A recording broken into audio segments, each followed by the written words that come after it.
It's LB7 time. We've got our LB7 project up there, called LB7K, and it's fuel system day, so we're putting a FASS Titanium in there, and that thing is not reading fuel in the tank, so it's getting a Fleece SureFlo. We've got the truck up in the air, we're gonna pull the tank down and get this installed. I'm looking forward to it because this truck needs it. All right, let's talk about the parts we have going on this thing here. So we've got the FASS Titanium 100 gallon per hour. That's gonna cover us for whatever horsepower this truck's gonna make, which is basically nothing. We do have the fuel filter and the water separator already installed on here, so we're good to go there. Comes with hoses, comes with the wiring harness, the bracketry, all that kind of good stuff. We're good to go there. But since this truck is old, it's got like 313,000 miles on it, our fuel gauge isn't working.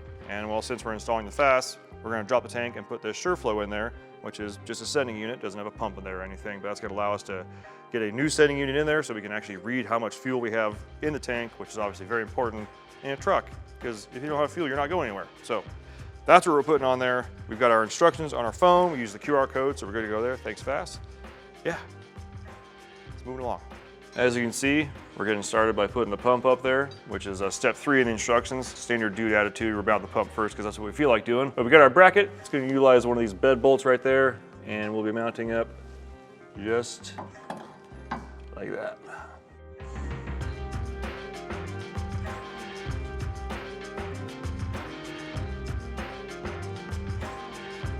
Jesse is getting that bed bolt off. 18 millimeter. Penetrating lube is your friend. All right, so as per FASS's instructions, we're gonna be using that bolt hole for the bed. That first one, right there. Well, there happens to be a second hole right next to it. 2 bolts, more than 1. Jesse's gonna make it happen. He's gonna fish a nut through there. It's gonna be great, because again, science, 2 more than 1, twice as strong.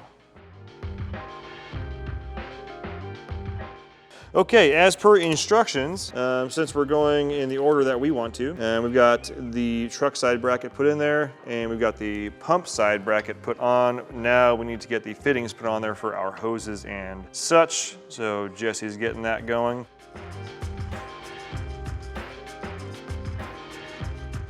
We're going to pump the brakes on putting the literal pump on the frame. And we're gonna drop the tank. Since we are putting a SureFlo in there, the tank does have to come down. And since we don't have a proper sending unit in there, we don't know how much fuel's in there. The fuel, I mean, we could have lots of fuel. We could have a little tiny bit of fuel. If you see Jesse laying flat on the floor, that's a good indication we had a lot of fuel in there. Consensus is it's not empty. It's probably very full.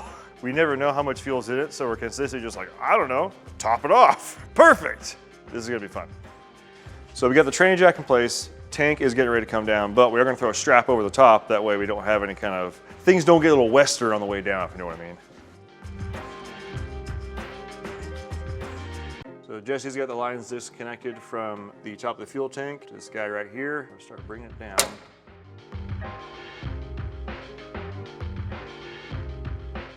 Tank is out. How many gallons do you think are in here? A little bit. Full enough to tip over, even though it's strapped on. We're gonna get the Fleece SureFlo installed in here. If you want a more detailed install, we actually have another video of that, so you can go check that one out. However, we're gonna cue to some B-roll of the SureFlo going in this tank of this Duramax.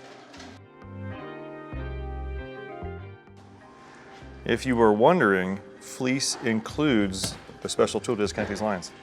Which is really nice. That is actually really nice. No guessing. Yeah.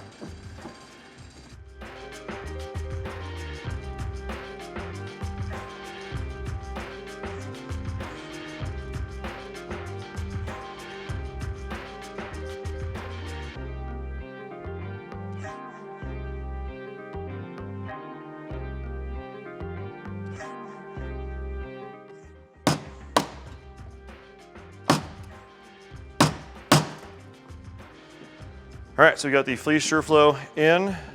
Lube is your friend in this case. As you can see there, well, it's hard to see now, but there is a tab right over in this area that lines everything up so that the basket ends up in the right spot on the bottom of the tank.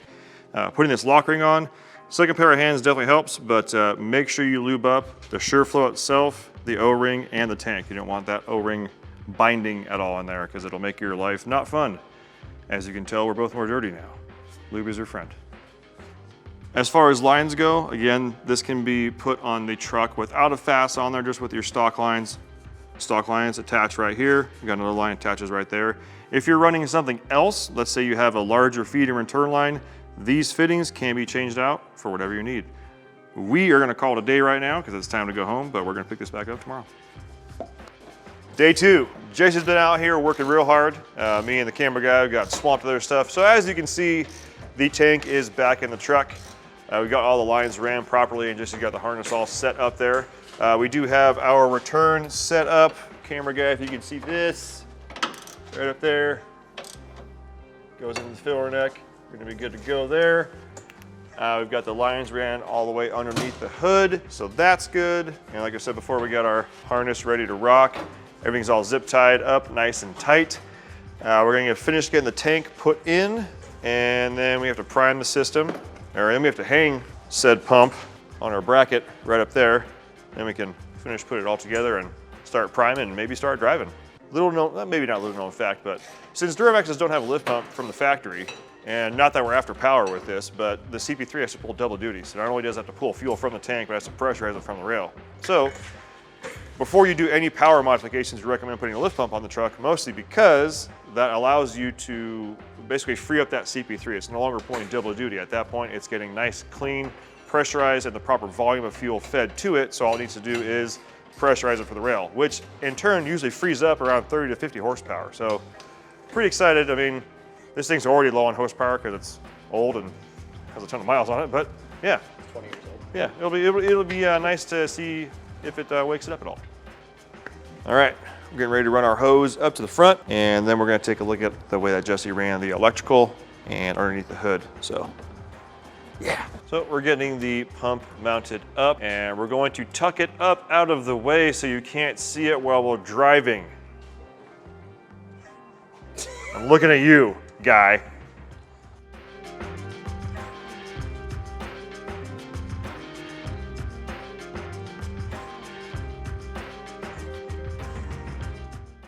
Are these part of the kit?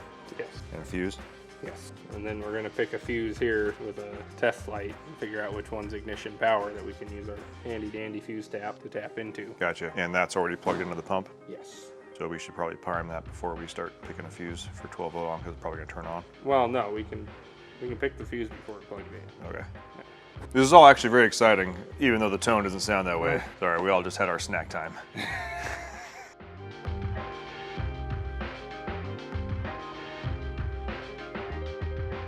All right, so we need to prime our pump. So you take off the, when you initially install this, you don't have to do this every time you change your filters, but pull off the water separator, liberally spray WD-40. Ours is conveniently in a spray bottle. I have to spray up to lube the gyrator.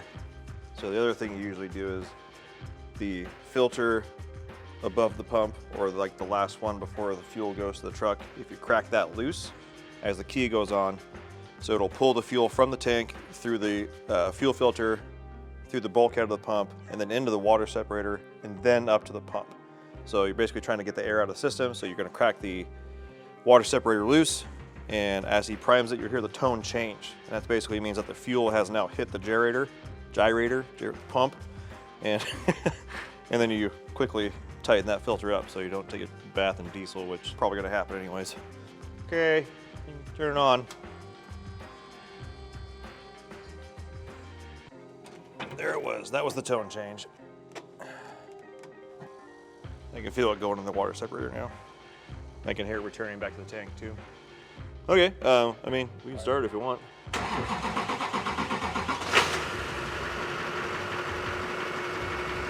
It's done. We're stoked. I'm stoked. Jesse's probably more stoked than any of us because this is just a pure pleasure to work on. Got 313,000 miles of rusty, crusty everything on it. We're gonna take it out for a drive. Everything's good, everything's primed. Let's go take it for a rip. All right, test drive is done.